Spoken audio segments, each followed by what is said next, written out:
Okay, can you give us a little background on your family? All right. Well, our family, as it's currently situated, is we are a blended family. I had 4 daughters, and then went through a divorce. My husband had 7 kids, 4 daughters and 3 sons, and he went through a divorce. We then later got married and put all of our 11 kids together. Yeah.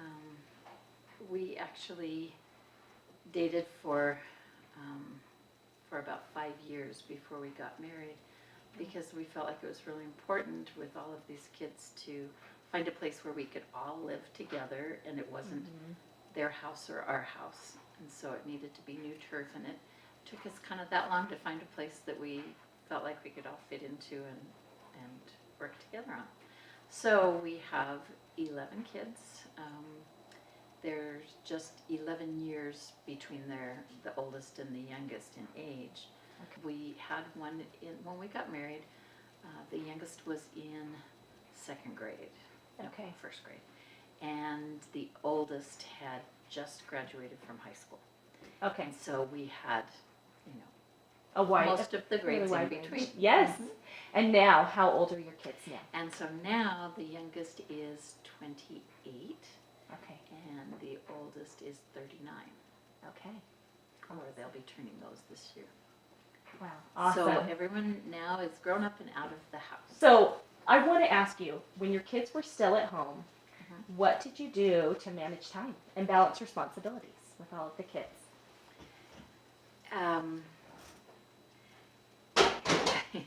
There are lots of answers to that. I was a full-time working mom, and so was my husband. Luckily, all the kids were in school by that time. Yes. And so everybody went to school. I'm a teacher, and so when we first got married, I was teaching in a private school, so I was going year-round. Okay. But my husband had a family business, and so he was able to be there like a lot in the summers when I was still teaching. His job was more flexible in the Yes. summers. Okay. But then later I started teaching in a public school, and so then I had all the same holidays as the kids, and that was really good. Yes, very nice When schedule. As far as the responsibilities of the home with that many people, we had to do a lot of things a little differently, which is part of the reason we waited to find a house that would work. For example, we had 2 washers and 2 dryers, and also my birthday present, which was almost the same time, it was a week before we got married, was a block of lockers that my husband found from a school that was being remodeled. Good And idea. all of our kids, and they fit into this laundry room, and each kid had a locker, and so kids were responsible for putting their backpacks and books and coats and everything into their lockers when they came into the house. Because one of the things we found out really fast is with 11 kids, if everybody just drops one thing on their way in, you can't walk. There are backpacks everywhere. I feel that way with 3. The other thing I think is that I became the queen of chore charts. I learned that we had to have jobs. Everybody had to have chores. Yes. Everybody had to pitch in, but come up with all these great ideas, and they'll work really well for maybe 3 months, and so then I had to come up with a new incentive and a new motivation, and so we just had all kinds of different ways of having kids get their chores done. In the summers, when Dan was kind of overseeing, and by that time they were more teenagers, he had like Wednesday was fun day, and everybody had to work in the garden and do all of these things all week long. But on Wednesdays, while I was at work, Yeah. they all went and did fun things, and that was also a good family building thing. I like that. So- Having that day off. Yeah. From the chores and everything, and that family bonding time, Yeah. right? Yeah. That was really good. That's a good idea. The kids also had to be really responsible, which I think has a lot of benefits, but more so than other kids. One of the things was I realized right away, before we ever got married, was I cannot do laundry for 13 people. I can't. I don't No have the way. time. I can't keep track of it. And I also, some of the girls that were teenagers by that time had, preferences about how this gets washed. And before, when we got ready to get married, that was one of the things we talked about, was that everybody was going to be responsible for their own laundry. Now, at that time, Michelle, our youngest, was only 6, and I think we had to drag a chair in. She had to use a chair, stand on a chair, to put her little laundry in. But we taught her, about the soap and the dryer sheets, How and to all do it that, correctly. how to do it. We also learned that there are certain, you pick your battles. That was one of our mottos, because That's a good motto. we knew everybody needed to take care of their clothes, but one of our things was we worked really hard to encourage the kids to keep their rooms clean. But if I could close the door and the rest of the house was livable, we did allow some flexibility on how their rooms looked. Yes. And some of them enjoyed having them neat, and some of them I still have nightmares about, but they, they did what they could do. So, Yes. And I'm wondering, as a mom of a blended family, if you have any tips for other moms of blended families. it's really hard. Before we got married and all this time that we were dating, and people were saying, I don't know how you can do that. And we heard all the horror stories, and there are horror stories. And so knowing that when we went into it helped us a lot to recognize that we were going to have to do things differently, that we couldn't expect it to be the same as the families that we'd each started raising. You had to come up with your own new norm. Yeah, with your new family. Yeah, and a lot of that meant giving up some things for each of us that were important, and compromising, and then sticking to things that we thought were really important. So we came up with a few kind of rules. One thing was we would both try to have a united front in our expectations, in our rules, in our house norms. But when it came to actually punishing, if there was a rule and there was a punishment set, then we would both follow through on it. Yes.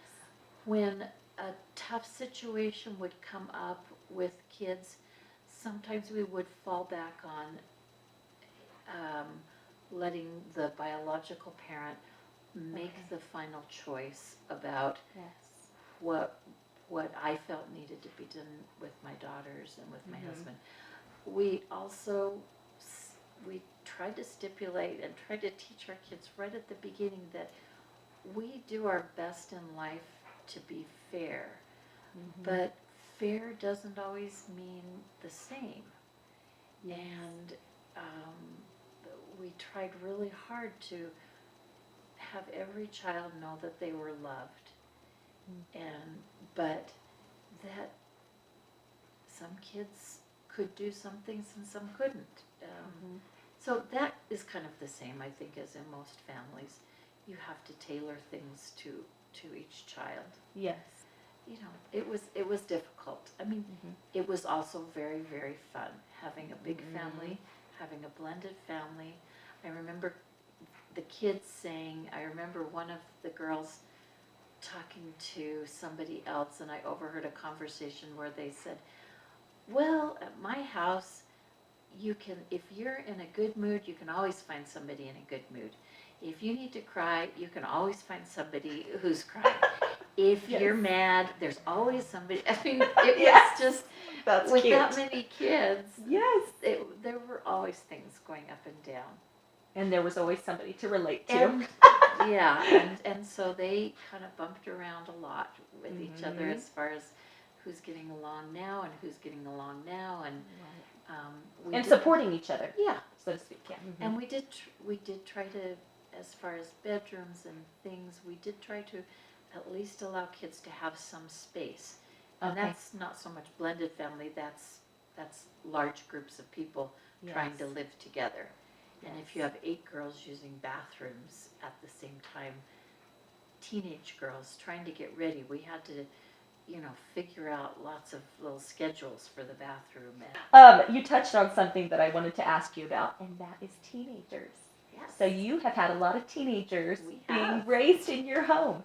And so I had 2 questions for you. One of them was, do you have any tips for how moms can keep a strong relationship with their teenagers? And another one is, do you have any advice for how to approach tough topics with your teenagers? The relationship piece is probably easier for me. I mean, I was really blessed. I think I came from, part of it's the way I was raised. I came from a mom and dad that were really fun. My mom and I did lots of good things. I know she totally influenced everything that I have to say about mothering. She's amazing and still is. But I always loved my mom and enjoyed her. And I think it's because she always talked to me as an adult. Even when I was little, I mean, she just talked to me as a person. And when we were teenagers, she made lots of times to do fun things with us. She was just always part of my life, and so I think that spilled over a lot into with my kids. I loved to be with them, and they enjoyed having me with them, and so that's I mean, part of that relationship building is doing what they like to do. Now, when my kids were little, one thing I learned was that when I buy them toys or find games or something, I only bought things that I liked to do. If there was some, I'm trying to think of some specifics. I like to color. I love Play-Doh. And so I would buy Play-Doh and we would play with Play-Doh. I liked to play dress up, and so I had a dress up box, and we did that. There were other things that I didn't like as much. I didn't have as much fun playing hide and seek. I'd get bored fast. I could play it for a little while, but not as long as they wanted to play it. So I made sure I had other activities if they were saying, let's do something. I just tried to do something that I wanted to do because then it was authentic. If we were having fun together, I really was having fun together. Yes. And so I've talked to my girls about that too, and they're, that's working for their kids now too, is do things that you like to do, and don't be afraid to try new things. But I remember my mom, it was a big deal to go out toilet papering people's houses, when I was a teenager, and so she went with us. Yes. And she went toilet paper. We toilet papered the bishop's house, and my mom's out there running around giggling and with my friends. Yes. And so she knew my friends well. And creating those memories with you. And so, we do that. And so I would do that with my kids. I'd try to get out and do things. I love that. My parents taught us to dance in the kitchen. We did that too. And so I danced with my girls and with all the kids. And, that's a memory. And I think that's important to sometimes just drop things and dance in the kitchen. Yes. And so, and even the teenagers that enjoy being with you don't want to be with you all the time. Right. And I do believe that you should still be a mom you're not their best friend. Now, Yes. I mean, when I think back, I think, oh yeah, my mom was my best friend many times in the right way. She was still the mom. Yes. I still respected her opinions and valued her advice in a different way than I did with my school friends. Yes. So I tried to be really careful about not trying to be their best friend, Yes. but we are friends. And my daughters are still my best friends now. I mean, I love that. as adults, that's who I call and talk to. That's who I want to do things with. The tough topic thing? Anything The on that? tough That topics, was- I'm not as good at that. My husband's better at that. Okay, so he would Yeah. usually address the tough topics. Yeah. With them. Well, it depended on what the topic was. Yes. I think I could have done a better job at presenting topics before they were ever needed. Okay. Okay. Some topics I did, but others, I'm kind of a non-conflict person. Yes. I run away from conflict, and so sometimes I was afraid to bring things up or talk about them, which was not good, and is something that I wish I had done better at. Okay. I can share. But if they asked me questions, I would try to be, I would be completely honest, and I would Yes. try to push down my anxiety of having to talk about this. Yes. And I'm better at it now. Yes. I wish I had been better at it then. So, with little ones at home, many moms feel like it is hard to keep their relationship with their husbands vibrant and strong. So, while raising a large family, how did you and your husband still find time to strengthen your relationship? We had one hard and fast rule, Okay. and that was, we had lots of rules, but there's Yes. one that all the kids know and still talk about, and that is we had a date night every week. It didn't matter what else was happening. We did not miss our date night. Yes. Sometimes we were really, it's like we were too tired to go out and we didn't really want to go out. And we thought, oh, we could just stay home and watch a movie, but we didn't. We decided that it was important enough to make it that we leave just so that the precedent was set. And as our kids then got older, they wouldn't even ask if they could do things, or because we had rules about who could come in the house when we were gone or things like Right. that. And they wouldn't ask us to do things because they would say, oh no, that's your date night, so let's try and do it on, well, they were growing up, it was usually Friday, and then we moved it to Saturday, and Saturday is what stayed most of the time. So Yeah. Saturday just became known as date night. And it was part of the routine. And And it was on the schedule. Part of our routine, Yes. and everybody knew it. And sometimes our date nights included, like going to somebody's basketball game or something else, and that was Yes. okay. And we also, for a while, this was a great idea that didn't last forever, but we decided to take once every couple of weeks, we'd take one of the kids with us on our date night. Oh, that's a fun And idea. we'd take them out to a restaurant or to a movie or whatever we decided to do. And I think we got through everybody at least once. Okay, so one thing that I have admired about you is that you're an avid traveler and you enjoy traveling. And it seems like you've enjoyed this for a long time. And so I'm wondering, how have you made this and your lifelong love of learning and just self-development in general a priority while raising your kids? Well, I think that goes to the second thing you mentioned, this love of learning. I have all my life felt like it was important to keep learning, to Yes. always be learning something and to be trying something new. And so that was just kind of a mantra for me. I think I made a conscious decision to do that sometime late in college, or maybe it was right after I got out, where I thought, I just can't stop. I've got to make sure that I put this in my schedule or prioritize that. so that, and made sure that I was always taking a class or learning a new skill or just trying something I hadn't tried before. And travel then blends in with that.